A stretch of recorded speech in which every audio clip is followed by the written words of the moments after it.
anak-anak kelas 6, seperti video pengantar tadi, hari ini kita akan sama-sama belajar tentang magnet.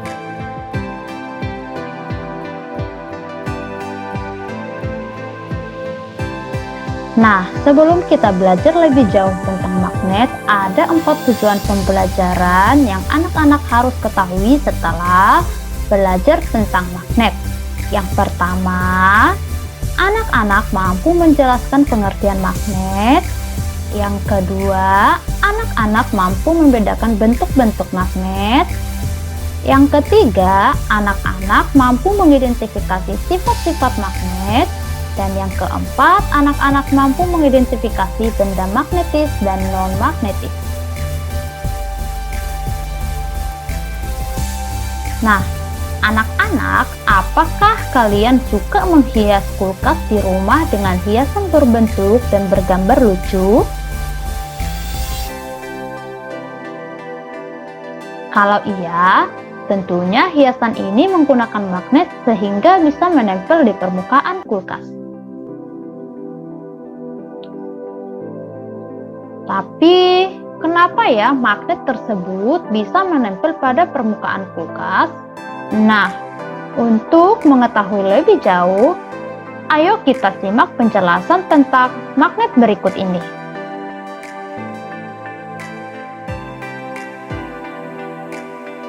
Di samping ada gambar magnet dan juga besi. Sebelum Ibu menjelaskan tentang magnet, nah sekarang Ibu mau bertanya, apa pengertian magnet dari gambar yang anak-anak lihat di samping? Ya, magnet adalah suatu benda yang bisa menarik benda-benda di sekitarnya yang memiliki sifat-sifat tertentu.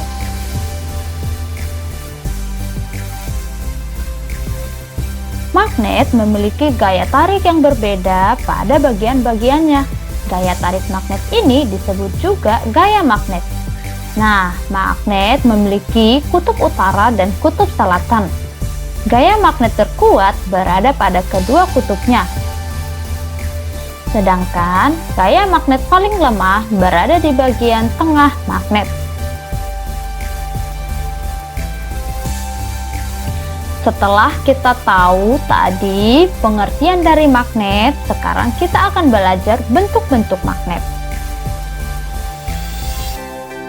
Berdasarkan cara terbentuknya, magnet itu dibagi menjadi dua, yaitu magnet alami dan buatan. Seperti namanya, magnet alam terjadi secara alami tanpa campur tangan manusia. Contohnya adalah magnet bumi. Sedangkan magnet buatan kebalikan dari magnet alami, yaitu magnet yang sengaja dibuat oleh manusia dikarenakan kebutuhan akan magnet semakin meningkat. Nah, berikut bentuk-bentuk magnet buatan manusia. Yang pertama, magnet silinder. Yang kedua, magnet jarum. Yang ketiga, magnet ladang.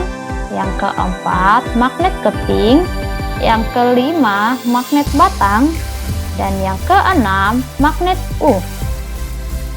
Nah, setelah anak-anak tahu tadi bentuk-bentuk dari magnet, sekarang anak-anak gambarlah di bukumu bentuk-bentuk magnet, lalu diwarnai ya. Nah, sekarang kita akan belajar sifat-sifat magnet. Sifat yang pertama adalah magnet bisa menarik benda-benda tertentu. Seperti yang kita ketahui, magnet bisa menempel di logam besi. Namun, jika kita coba mengarahkannya pada benda berbahan lain, belum tentu magnet bisa menempel. Nah, coba amati gambar di samping. Benda-benda apa saja ya yang bisa ditarik oleh magnet?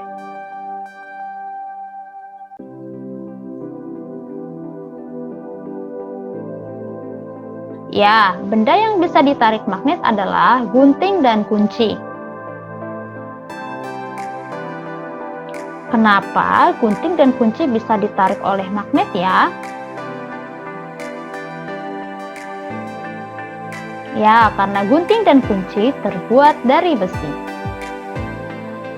Dari sini, kita bisa menyimpulkan bahwa benda-benda yang terbuat dari besi bisa ditarik oleh magnet. Apakah hanya benda yang terbuat dari besi bisa ditarik oleh magnet? Tidak. Nah, tadi kita sudah belajar bahwa benda yang dapat ditarik oleh magnet itu bisa disebut juga sebagai benda magnetis loh anak-anak. Nah, selain benda yang terbuat dari besi, benda yang terbuat dari baja, kobalt, dan nikel juga bisa digolongkan ke benda magnetis.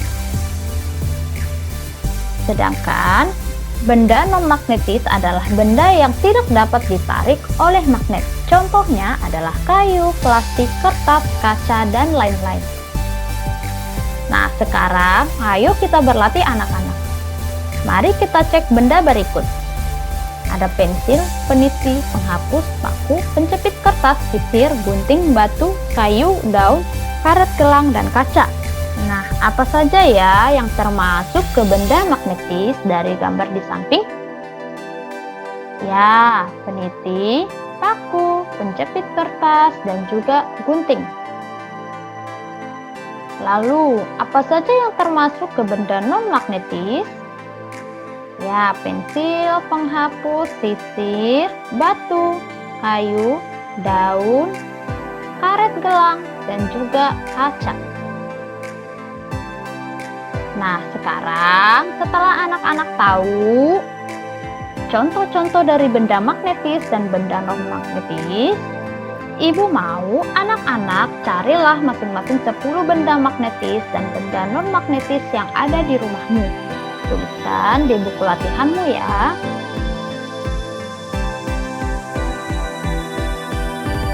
Yang kedua, magnet memiliki 2 kutub,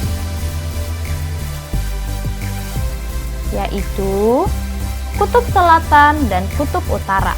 Nah, seperti yang Ibu sampaikan tadi bahwa gaya magnet yang paling kuat berada pada kedua kutubnya, yaitu kutub utara dan kutub selatan.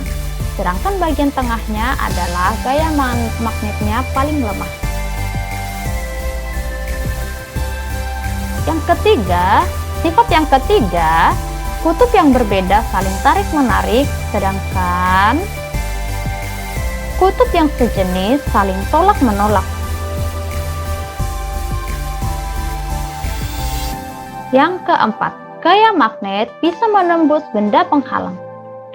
Jika kamu arahkan kedua magnet, mereka akan saling menarik meskipun diberi penghalang di antara keduanya, seperti gambar yang ada di sini. Hal itu karena magnet memiliki gaya magnet yang memungkinkan keduanya tetap saling menarik walaupun terhalang benda lainnya. Namun, kekuatan ini akan berkurang kalau penghalangnya semakin tebal. Hal itu karena gaya magnet yang bekerja akan semakin kecil. Selain ketebalan dari penghalang, kekuatan magnet juga penting. Semakin besar kekuatan magnet, maka akan semakin kuat menarik walaupun terhalang oleh penghalang yang tebal. Oke anak-anak, sampai di sini dulu pembelajaran kita tentang magnet, bentuk-bentuk magnet, sifat-sifat magnet, dan juga contoh dari magnet, magnetis dan juga non-magnetis. Anak-anak silakan dikerjakan latihannya, karena setelah ini kita akan sama-sama Zoom dan kita akan melakukan tanya jawab di Zoom nanti ya. Oke anak-anak, tetap semangat. Tuhan Yesus memberkati.